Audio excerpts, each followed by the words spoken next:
বিএনপির স্থায়ী কমিটির সদস্য ডক্টর আব্দুল মুঈন খানের ব্যক্তিগত সহকারী হিসেবে পরিচিত বাহাউদ্দিন ভূঁইয়া মিল্টন মূলত সে খান ফাউন্ডেশনের একজন কর্মচারী। তবে সময়ের ব্যবধানে মুঈন খানের নাম ভাঙিয়ে নরসিংদী ২ আসনের রাজনীতির নিয়ন্ত্রণ নিজের হাতে তুলে নেন তিনি। ২০০৮ সালের জাতীয় নির্বাচনের পর মুঈন খান যখন জাতীয় রাজনীতিতে ব্যস্ত হয়ে পড়েন, তখন স্থানীয় রাজনীতিতে কিং মেকার হিসেবে আবির্ভূত হন মিল্টন। কমিটি বাণিজ্য, পদপদবীর বিনিময়ে আনুগত্য এবং আর্থিক লেনদেনের মাধ্যমে গত ১৬ বছরে তিনি বিএনপির সকল অঙ্গ সংগঠনের নিয়ন্ত্রণ প্রতিষ্ঠা করেন। মিল্টনের ছায়াতলে থাকলে তবেই সংগঠনে টিকে থাকা সম্ভব, এমন একটি বাস্তবতা এখনো বিরাজমান। ২০১৮ সালের নির্বাচনের আগে তার এক সময়ের ঘনিষ্ঠ অনুসারী রানা পদ না পেয়ে তাকে কুপিয়ে মারাত্মকভাবে আহত করে। এই ঘটনার ছবি মিল্টন আজও নিজের বলিদান হিসেবে ব্যবহার করেন তার অনুসারীদের কাছে। ২০২৪ সালের ছাত্র জনতার আন্দোলনের পর ফ্যাসিস্ট আওয়ামী লীগ পন্থী এক সময়কার নেতা দিলীপ পুটনের পতনের পর মিল্টন তার সাম্রাজ্য আরও সম্প্রসারিত করেন। এই সাম্রাজ্য নিয়ন্ত্রণে তিনি গড়ে তোলেন এক বিশাল সন্ত্রাসী বাহিনী।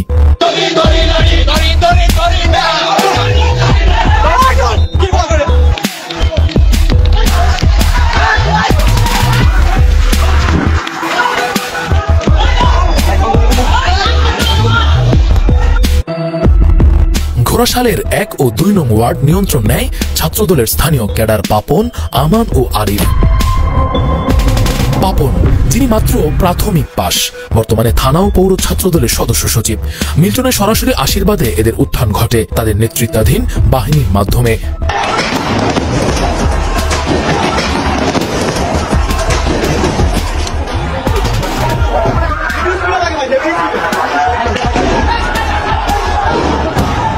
মিল্টনের ২ ভাই শামীম ও আমিনুল জিপি সার কারখানার নিয়ন্ত্রণ নেয়।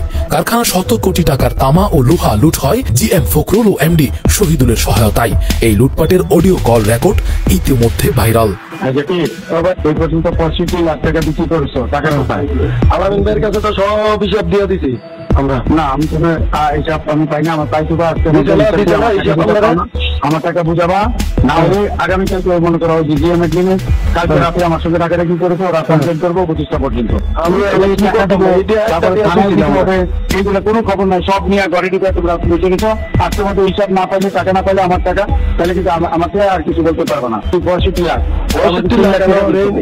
আমার যেটা পাত্র পাইছে আজকের মধ্যে টাকা পাঠাবো, নাহলে আমি কিছু অলরেডি বন্ধ করে ওরা অন্য পর্যন্ত যাবে। সাইডের মালিক আপনি কি করেন? থানায় নিয়ে মুখা নাইলে এখন পাকিস্তান আনো তারা করে রাখছে ৫০,০০০ টাকা আলামিন বেড়ে করছি অতির সামনে থানায় লইছে আমার থানা পায় বিচার করি। হ্যাঁ, থানা টানে না আর কি টাকা দিতাম না খাই লেগো। ওসি সাহেবের নাম বেছে আলামিন ওসি সাহেবের রুম আপনি একটু ভাই ফোন দেন তো। এটা তো ভাই দুই আনা করে লম্বা রাতের বেলা এগুলি কেন ওই যে ভাই কাজ করছি তো ভাই, এখন এটি থাকলে আনুনি গোগা ওই যে আঙ্গ ঘোড়াও নেন ফালাম আর কি ২-৩ আজ করে লম্বা। ভাই ভালো আছেন? আচ্ছা, ভালো।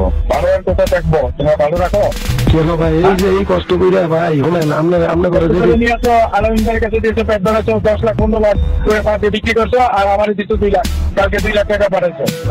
এখন তো মাল হয়ে রয়েছে ভাই সাহেব, তো ব্যস্ত পারছি না। এই যে জায়গা বেচছি আমরা মাল বিক্রি করেছো, গতকালকে বিক্রি করেছে মাল। না না, কালকে ওই যে দেখেছে এটাতে তো আপনার ওই যে এর আগে একজন একটা লোক করে মিলে আপনার দিয়ে দিছি।